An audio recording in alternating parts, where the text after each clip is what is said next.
Right now, is Rice cooked? Before Benghazi, UN Ambassador Susan Rice was apparently being primed to replace Hillary Clinton as Secretary of State. But now Republicans on the Hill aren't happy with her, saying they're going to do all they can to make sure she stays out of that key post. And next, a fiscal cliff fix? Could we actually be backing away from the dreaded fiscal cliff? We're going to chat with our panel as well as a sitting congressman. He'll give us the inside scoop from his perspective in Washington. And later, forgetting Sandy. As the holidays approach, many around our region are trying to put the storm behind them, but for the thousands who have been displaced, forgetting is difficult when you don't know what the future holds. Good evening and welcome to RFL. I'm Andrew Whitman, in tonight for Richard French. Thanks so much for joining us on this Tuesday evening, the 20th of November.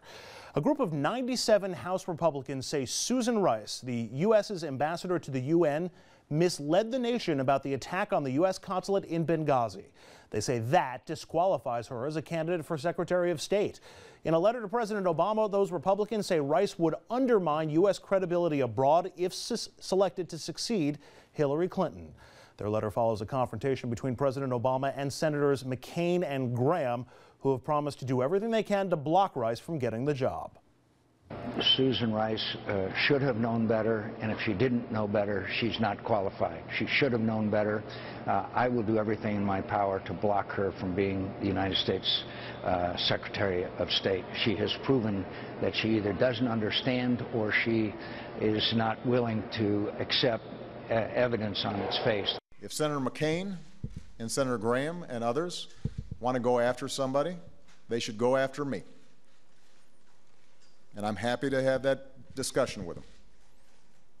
But for them to go after the UN ambassador, who had nothing to do with Benghazi, and was simply making a presentation based on intelligence that she had received, and to besmirch her reputation, is outrageous. Would this White House mislead the American people about national security events? I think they might, simply because when the bin Laden raid occurred, they leaked every detail about the raid. Ambassador Rice, as you've been hearing, has been criticized for her comments on television shortly after the consulate attack. During those appearances, she claimed the attack grew out of a spontaneous protest rather than an individual act of terrorism.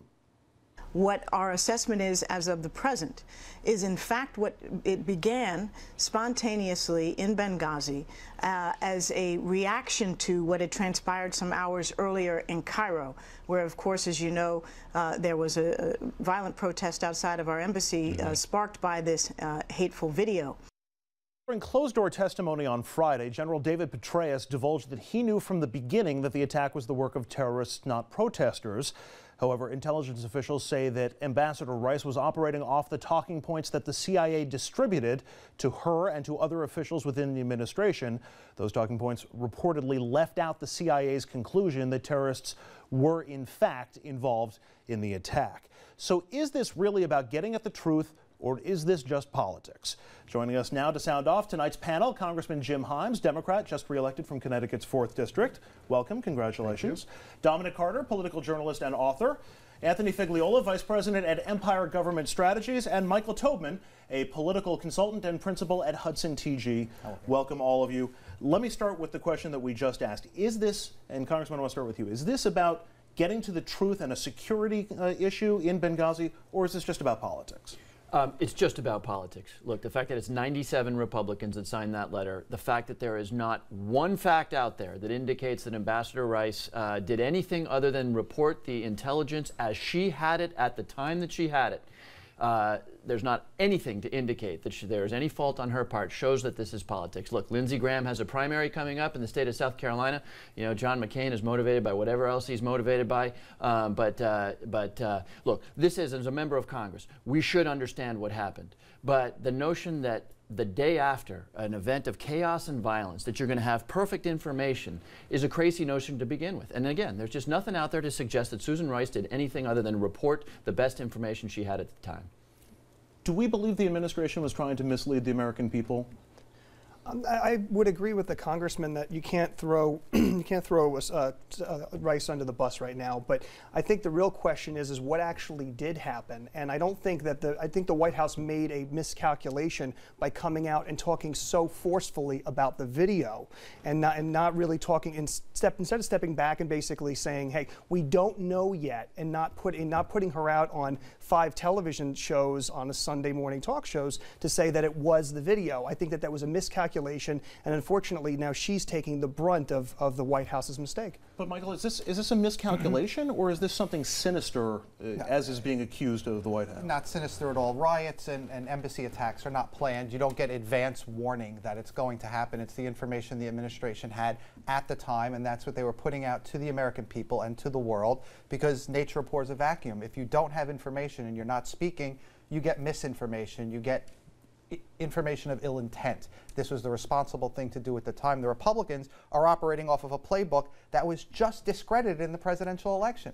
These senators couldn't pick up seats that they were supposed to pick up in the Senate. The Democrats kept the seats that they weren't supposed to keep, and now they're out there playing negative with a president that just had a resounding victory. It makes no sense. All three of you may be correct, and the congressman would know better than I would, but it still appears that any possible nomination for Miss Rice is dead on arrival, as of right now. It's just not going to happen, because the Republicans have made her, whether this was intentional or not, whether it was a terrorist attack or at the time, or about the film, they have made her this polarizing figure. And I just don't see, the president hasn't said he's going to name her Secretary of State, but I just don't see how it can happen at this point. Does everybody agree with that? Do we think that Rice is so badly damaged at this point? I don't think she is. I don't think she is. I think that an apt comparison would be Secretary Condoleezza Rice was out there almost irreparably damaging American relationships abroad, and these very senators were there backing her up. And for someone who's more responsible and as qualified to besmirch her for something that she didn't have much of a role in, I think it's something she comes back from. And it's something, by the way, for all of us to pause and consider, which is we're talking about the reputation of an enormously accomplished woman here, right? Rhodes Scholar, Stanford graduate, enormously accomplished woman. Who knows whether the president would have made a decision for John Kerry or for Susan Rice? But we ought to all take pause and just say, you know, do we really want to live in a country? It's almost McCarthyite. If I simply accuse you of something, you're off the table.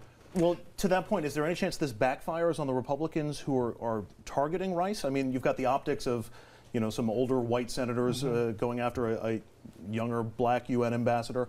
You also have the fact that they've been beating this drum since before the election, and they're still beating it now.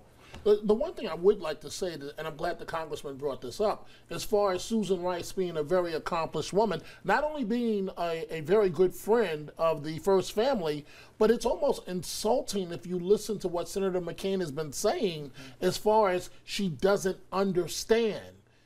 What does that mean? The world is a very dangerous and complicated place. I think it does backfire on the Republicans. They were just handed a huge defeat, and it seems like they've learned nothing from it.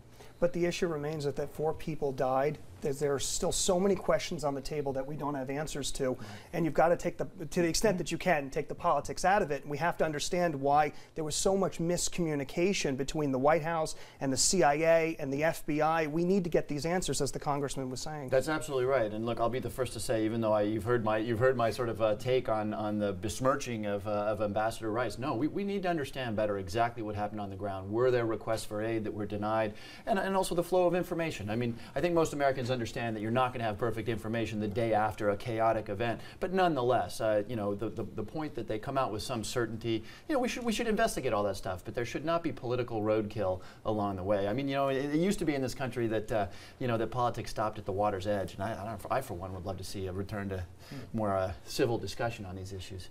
Well, I have a feeling the discussions, both civil and uncivil, will be continuing on this subject for days and weeks to come. We're going to keep this conversation going online as well. Head over to our Facebook page or our Twitter and sound off. Benghazi Gate, is this really about getting at the truth, or is it about politics?